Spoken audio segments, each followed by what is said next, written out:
नमस्कार दोस्तों, आप सभी को मैं मेरे YouTube चैनल पर स्वागत करता हूं। मैं मेरे YouTube चैनल के द्वारा आप सभी को भगवान के कल्कि अवतार के बारे में हमारे उड़ीसा के भविष्य ग्रंथों पर जो लिखा गया है, मैं बस वही बातें बता रहा हूं। हमारे उड़ीसा के भविष्यवाणिका ग्रंथों में सभी बातें उड़िया भाषा पर कविता के छंद में लिखा गया है। बहुत सारे अति सरल भाषा पर लिखा गया है, तो बहुत कुछ ठारागार में अर्थात छंद में लिखा गया है। मैं तो बस आप सभी को हिंदी भाषा पर ट्रांसलेट करके कहता हूँ। पूरे पुस्तक प्रमाण सहित कल्कि अवतार के बारे में नए नए बातें बताने की कोशिश कर रहा हूँ। आपको हमारे वीडियो अच्छा लगे तो लाइक करें और उड़ीसा के ये मालिका ग्रंथ की महाज्ञान को अधिक से अधिक शेयर करें, ताकि भारत के कल्कि प्रेमी भक्त इसके बारे में जान पाएंगे। तो चलिए आज के वीडियो को शुरू करते हैं। आज का वीडियो शायद जरा बड़ा हो जाएगा, मगर धैर्य के साथ सुने, क्योंकि आज हम आपको जो कहने जा रहे हैं ये बातें कल्कि भगवान के बारे में आप कभी नहीं सुने होंगे। शायद YouTube पर या टेलीविज़न मीडिया पर ये बातें कल्कि भगवान के बारे में फर्स्ट टाइम शेयर या अपलोड हो रहा है। ये कल्कि अवतार के बारे में महाज्ञान है, इसलिए मेरे वीडियो को स्किप मार के मत देखें, एंड तक कंप्लीट देखें, ध्यान से सुने, बार बार सुने, समझें, क्योंकि ये बात आज तक हमारे उड़ीसा में उड़ीसा की मालिका प्रवचक भी नहीं कहे हैं। हमने हमारे पूर्व वीडियो पर कहा था कि स्वयं सृष्टिकर्ता भगवान स्वयं कल्कि लीला समय पर धरती पर अवतार लेंगे। वो एक सिद्ध गुरु के शरीर को धारण करेंगे। वो गुरु स्वयं भगवान का अंश स्वरूप होगा। वो गुरु के शरीर को धारण करके अर्थात स्वयं भगवान वो गुरु के शरीर को धारण करके एक एकाकार होके स्वयं मानव देही कहलाएंगे। अपने दोनों हाथ में तो कोई अस्त्र नहीं धारण किए होंगे, मगर वो अपने शून्य हस्त पर पंच आयुध धारण किए होंगे।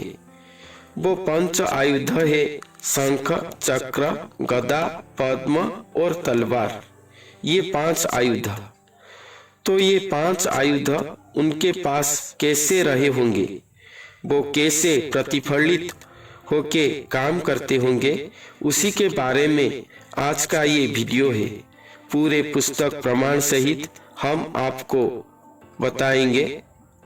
पहले में शंख, चक्र, गदा, पद्म ये 4 आयुध के बारे में कहता हूँ। ये बात कहने के लिए हम उड़ीसा के भविष्य मालिका की सृष्टिकर्ता महापुरुष अच्युतानंद दास जी के मोहकल्प पुस्तक की पंक्ति को यहाँ उपस्थापन कर रहे हैं। ज्ञान विज्ञानटी मोहर देही दिन अच्युतिमु अच्छी कुहाई मांस देह गोटी बहिली जहा से सप्त दीप को अटई दिया भव बिरंची एटी भगवान शंख चक्र गदा पद्म को चिन्ह शंखटी छन्न अटई रे बाबू पद्मटी हरस जहा देखिबु गदाटी अटई मुहास जहा चक्रटी बुद्धि रूपरे उदया ए आयुध घेनी परमेश्वर नित्य पालई सर्जई संसार।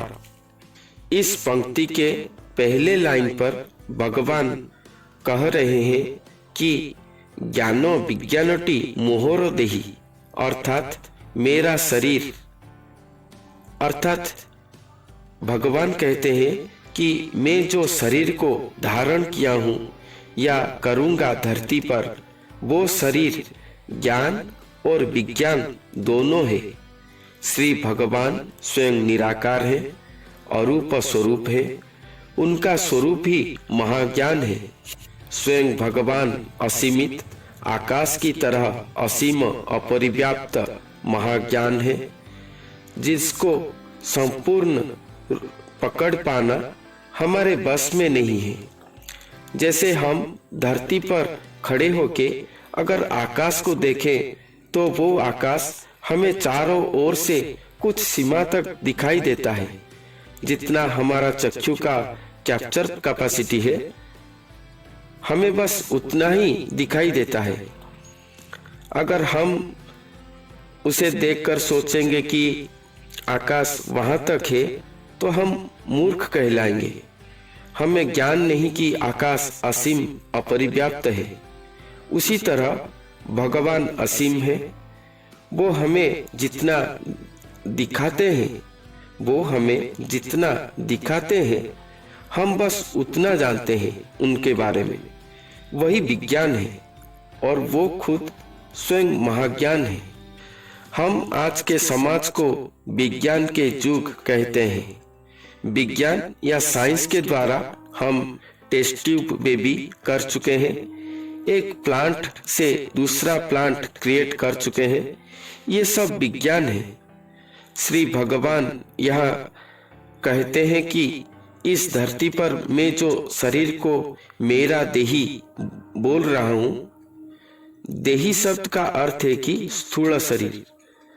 वो शरीर जो अब प्रेजेंट है, वो शरीर मेरा ईश्वरीय ज्ञान और धरती पे चल रहे मेरा विज्ञान की ज्ञान द्वारा सामंजस्यमय महाविज्ञान पद्धति में प्रस्तुत हुआ है। क्योंकि भगवान हम जैसे मानव की तरह जन्म नहीं लिए हैं, वो अपने आप को सृष्टि करे हैं। एक सिद्ध शुद्ध मानव शरीर जो उनका अंश स्वरूप है, उस शरीर के ऊपर अपना शून्य शरीर को संस्थापित करके स्वयं मानव देही हुए हैं, जिसलिए वो अपने देही स्वरूप को ज्ञान और विज्ञान के स्वरूप कह रहे हैं। अति अद्भुत महावैज्ञानिक प्रक्रिया द्वारा रूप और अरूप को मिश्रण करके श्री भगवान ने अपना शरीर धरती पर सृष्टि करे हैं। अब पंक्ति के सेकंड लाइन पर भगवान कहते हैं कि मांस देह गोटी बहिली जहा से सप्तद्वीप को अटई दिया। अर्थात स्वयं भगवान यहाँ पर कहते हैं कि स्वयं भगवान जो रक्त मांस का शरीर धारण किए हैं, वो शरीर को स्वयं भगवान ये सप्तद्वीप मही को दिया की तरह दिए हैं। दिया की अर्थ है कि दीप, दिया की अर्थ है दीप। कलयुग के अंत में सप्तद्वीप मही में जब चतुष्पाद धर्म लुप्त हो गया होगा और अंधकारमय होकर महाप्रलय की ओर जा रहा होगा, उसी समय स्वयं भगवान अपना एक रक्त मांस से निर्मित मानव शरीर सृष्टि करेंगे, जो पृथ्वी की अज्ञान भरा अंधकार को दूर करने के लिए एक दिया अर्थात दीप या दीपालोक तरह आलोक प्रदान करेगा और पृथ्वी को उस महाप्रलय से निकालकर फिर से सत्य युग की ओर खींच लाएगा। भव विरंची एटी भगवान शंख चक्र गदा पद्म को चिन्ह। अब आते हैं थर्ड लाइन पर। उस पंक्ति के थर्ड लाइन पर श्री भगवान कहते हैं कि भव विरंची एटी भगवान शंख चक्र गदा पद्म को चिन्ह। यहाँ पर भगवान कहते हैं कि वो शरीर जो मेरा देही है, वो भव विरंची एटी भगवान अर्थात विरंची शब्द का अर्थ है ब्रह्मा या सृष्टिकर्ता,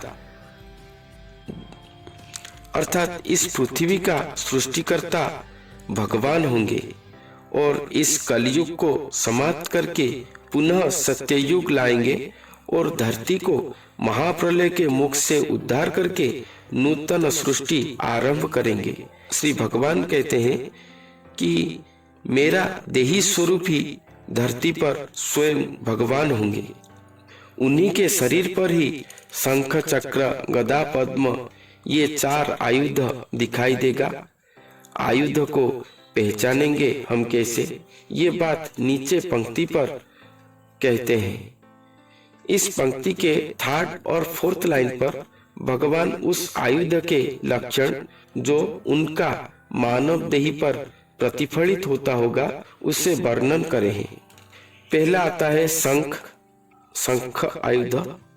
शंखटी छन्न अटोई रे बाबू, अर्थात वो शरीर पर जो छन्न छन्न भाव दिखाई देता होगा, अर्थात श्री भगवान के कर्म करने के लिए हो, पृथ्वी भक्तात्माओं के उद्धार के लिए हो, या कोई शुद्ध हृदय का मनुष्य, शुद्ध मनुष्य जो छंद कूट कपट मिथ्या से मुक्त हो, सरल निष्कपट हृदय वाला मनुष्य को अगर वो देखेंगे तो उनके अंदर से ही एक अद्भुत उच्छन्न भाव सृष्टि होता होगा कि कैसे उसे हम हर विपत्ति से उद्धार करेंगे, कैसे भगवान का दिव्य कर्म आसानी से शीघ्र किया जाए।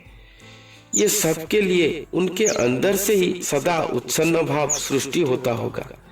वही उच्छन्न भाव ही शंख आयुध है। और भी पुस्तकों पर लिखा गया है कि उनके शरीर के अंदर नित्य विजय शंखनाद होता होगा, जिसको निस्तब्ध स्थान पर कोई शुद्ध व्यक्ति अगर उनके पास बैठे हुए उनके शरीर के ओर अपना कर्ण डेरे तो वो शंखनाद को जरूर सुन पाएगा। उसके बाद पद्म आयुध। पद्मटी हरस जहाँ देखिबू, श्री भगवान कहते हैं कि वो स्वरूप, वो मानव स्वरूप के श्रीमुख हमेशा हंसता हुआ खिलाता हुआ चेहरा होगा। हमेशा वो हर्ष भाव या प्रफुल्ल भाव पर रहते होंगे। यही हर्ष भाव या प्रफुल्ल भाव उनका ही पद्म आयुध का चिन्ह है। अगर कोई उनके पास जाएगा और उन्हें अपना सरल निष्कपट भक्ति भाव से उन्हें प्रसन्न कर देता है तो उनके अंदर से जो श्री पद्ममुख वाणी वो भक्त के लिए आएगा, उससे उसका बेड़ा पार हो जाएगा। महापुरुष हाड़ीदास ने भी अपने ग्रंथावली पर भगवान के इस हर्ष मुख को देखकर उन्हें हसर अवतार कहे हैं। उसके बाद आता है गदा आयुध। गदाटी अटोई मुहास जहा, अर्थात मुहास का अर्थ है क्रोध भाव। इस कलयुग के व्यभिचार अत्याचार को देखकर साधारण लोगों की आचार विचार दुष्ट वृत्ति को देखकर उनके अंदर से भयंकर क्रोध भाव सृष्टि होता होगा। वही क्रोध भाव ही है गदा आयुध। अगर कोई इंसान उनके पास में बैठकर छंद कूट गर्व अहंकार मिथ्या आदि व्यवहार दिखाएगा, अगर आप उनके पास में अपने बड़ीमा को शो करोगे, जिसको देखकर उनके अंदर से क्रोध भाव सृष्टि हो गया, तो तुम्हारा सर्वनाश हो गया मान लो। जैसे गदा प्रहार से बड़े बड़े पत्थर को चुरमार करते हैं, उसी तरह तुम जितना भी धनाढ़ हो या पुण्य की पर्वत पर बैठे हो, एक ही क्रोध भाव में तुम्हारा सब क्षय हो जाएगा। वो तुम्हें कुछ नहीं कहेंगे, ना ही कुछ तंत्र मंत्र से प्रहार करेंगे, वो अपने आप ही हो जाएगा। यही गदा आयुध है। आखिर में चक्र आयुध। चक्रटी बुद्धि रूपरे उदया, अर्थात उनका बुद्धि ही चक्र आयुध है। हमने पहले भी कहा था कि वो बुद्ध शरीर कल्कि अवतार है। अपने बुद्धि से ही सभी काम करेंगे, अपने बुद्धि से ही इस कलयुग का विनाश करेंगे, सत्य युग को स्थापना करेंगे, महाप्रलय को रोकेंगे, धरती माँ भक्तात्मा सुजनों को उद्धार करेंगे, हर विपत्ति से उन्हें रक्षा करेंगे। ये सभी काम वो अपने बुद्धि से करेंगे, इसलिए उन्हें कुछ करना नहीं पड़ेगा। उनके बुद्धि पर ही चक्र है, इसलिए वो बस सोच लिए। वो स्वयं सृष्टिकर्ता भगवान है। वो सोचेंगे, इच्छा करेंगे, चक्र अपने आप जाएगा, वो काम खत्म करके आएगा। इसीलिए उन्हें कुछ तंत्र मंत्र पूजा पाठ करने की आवश्यकता ही नहीं है। इसलिए ही तो ये अवतार बुद्धि का अवतार, बुद्ध शरीर कलंकी अवतार कहलाता है। इसी तरह 4 आयुध शंख चक्र गदा पद्म उनके पास दृश्य होता होगा। आखिरी लाइन पर कहा गया है कि ये आयुध घिनी परमेश्वर नित्य पालई सर्जई संसार। वो मानव शरीर स्वयं परमेश्वर है और ये 4 आयुध को लेकर वो मानव देही स्वरूप भगवान धरती पर रहकर नित्य पालन सर्जन करते होंगे अपने संसार का। अभी तक हम 4 आयुध के बारे में महापुरुष अच्युतानंद जी के मोहकल्प मालिका पुस्तक से कह रहे थे, मगर महापुरुष अच्युतानंद जी ने अपने कलियुग कली कहानी पुस्तक पर कहा था कि कल्कि अवतार 5 आयुधधारी होंगे, शंख चक्र गदा पद्म और असी या तलवार, जो कि हर पुराण में सूचित किया गया है, जिसे हम ज्ञान का तलवार कहते आए हैं। मगर असल में वो तलवार भी उनके पास कैसे होगा, उसके बारे में हमारे उड़ीसा के भविष्य ग्रंथों पर भी लिखा गया है। ये बात बताने के लिए मैं जिस पुस्तक को आपके सामने रखूंगा, वो पुस्तक एक अलेख महिमाधर्मी संत जय कृष्ण दास जी का है। वो अलेख महिमा धर्मी है। उनके धर्म के लोग मूर्ति पूजा नहीं मानते, जगन्नाथ धर्म विरोधी हैं। इसीलिए उनको उड़ीसा के पंचसखा साहित्यकार इग्नोर करते हैं। मगर ज्ञान तो ज्ञान है। मालिका रचना हमारे महापुरुषों के द्वारा हुआ है, मगर असल में तो स्वयं इच्छामय भगवान अपने आगमन के वार्ता को वो महापुरुषों के द्वारा लेखा करवाए हैं। इसीलिए ज्ञान है, भगवान के वार्ता ही एकमात्र ज्ञान है। वो धर्म के लोग जगन्नाथ धर्म विरोधी हैं, मगर उनका रचना में जगन्नाथ भगवान के अवतरण की वार्ता है। इसीलिए हम सभी संतों के पुस्तक पढ़ते हैं और सभी पुस्तक पर लिखे गए प्रकृत ज्ञान को ही ग्रहण करते हैं। तो यहाँ पर संत जयकृष्ण दास जी ने अपने भजनमाला पुस्तक के भजन 97 पर जो लिखे हैं, मैं वो पंक्ति, अगर पूरा पंक्ति को मैं यहाँ रखूंगा तो वीडियो बहुत बड़ा हो जाएगा, और उसे बस मैं सुनाता हूँ आपको, उसका गद्य ट्रांसलेट को सुनाता हूँ। जय कृष्ण दास जी ने कहे हैं कि इस कलयुग के अंत पर अनादि ब्रह्म धरती पर गुरु वेश में विजय करेंगे, जिनको देखकर स्वयं सृष्टिकर्ता जगन्नाथ भगवान उनके पास जाकर रहे होंगे। और वहां पर जो होगा उसके बारे में यहाँ पर लिखा गया है कि सेठाबरे खंडा करी मसी गुंडा निष्काम धर्मरे थोए चिन्ही सदशिष्य दियंती आदेश अलेख बाना उड़ाए। अर्थात वही गुरु के पास ही कल्कि अवतार श्री जगन्नाथ महाप्रभु हैं। इसीलिए उनका जो कल्कि अवतार का शक्ति चिन्ह हमने बताया था कि तलवार है, असी है, वही असी शक्ति अर्थात खंडा उन्हीं के पास ही होगा। ये बात यहाँ पर बताया गया है।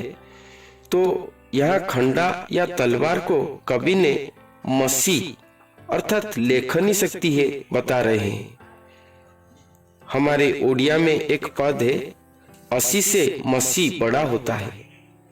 वो स्वयं भगवान है, नरदे ही हुए हैं। ये धरती आकाश कोटि ब्रह्मांड का वो सृष्टा भाग्य विधाता है। वो अपने हस्त पर जो लिख देंगे, अपने सृष्टि के ऊपर हो या कोई इंसान के ऊपर हो, जो भी बातें हो, वो जो लिख देंगे एक बार वही होगा। वो कभी अन्यथा नहीं होगा, उसे कोई मिटा नहीं सकता। जो कहते हैं ना, विधाता का लिखन कौन भला टाल सकता है, उसी तरह है उनका मसी शक्ति या लेखन शक्ति। अपने लेखन शक्ति द्वारा वो कोटि कोटि म्लेच्छ दुरात्माओं का वध कर सकते हैं। एक ही बार में कोटि कोटि भक्तों को एक संग तार सकते हैं। महाप्रलय को रोक सकते हैं, प्रलय कर सकते हैं। जो चाहे सब कुछ फुल एंड फाइनली फिक्स्ड कर सकते हैं। मसीगुंडा शब्द का अर्थ है सब कुछ खंड खंड कर देना, मगर वो हमेशा निष्काम धर्म पर रहकर सदस्यों को पहचान कर अपना आदेश जारी करते होंगे और अपना विजय बाना उड़ाते फिरते होंगे इस धरती पर। इसी तरह श्री कल्की भगवान के 5 आयुध उन्हीं के पास ही प्रतिफलित होते होंगे। बाहर से दिखने में तो वो बिना आयुधधारी एक सादा सीधा सिद्ध गुरु के रूप में दृश्य होते होंगे, मगर उनके पास या उनके शरीर पर ही ये 5 आयुध हमेशा प्रतिफलित होता होगा। जिस लक्षण को हम देखकर हम ये 5 आयुध को जान पाएंगे। हमारे ओडिशा के भविष्य ग्रंथ महाज्ञान से भरपूर है, जिस पर कल्की अवतार के बारे में विशद वर्णन किया गया है, जो आज तक संपूर्ण तरीके से लोकचक्षु के सामने प्रकाशित नहीं हो पाया है।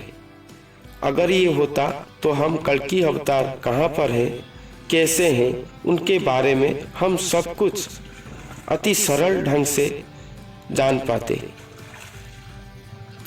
आज के तत्व उपस्थापन से आप ये बात समझ पाए होंगे। आपको कल्की अवतार के बारे में आज का मेरा उपस्थापन कैसे लगा, कमेंट करके जरूर बताएं। अच्छा लगे तो लाइक करें, अधिक से अधिक शेयर करें, ताकि सभी कल्की भक्त हमारे भारत में जो जहाँ पर है सभी ये महाज्ञान की बातें सुनकर समझ पाए। हमारे चैनल को सब्सक्राइब जरूर करें। आज के लिए इतना ही, फिर मिलते हैं अगले वीडियो पर एक नई तथ्य के साथ। तब तक के लिए धन्यवाद।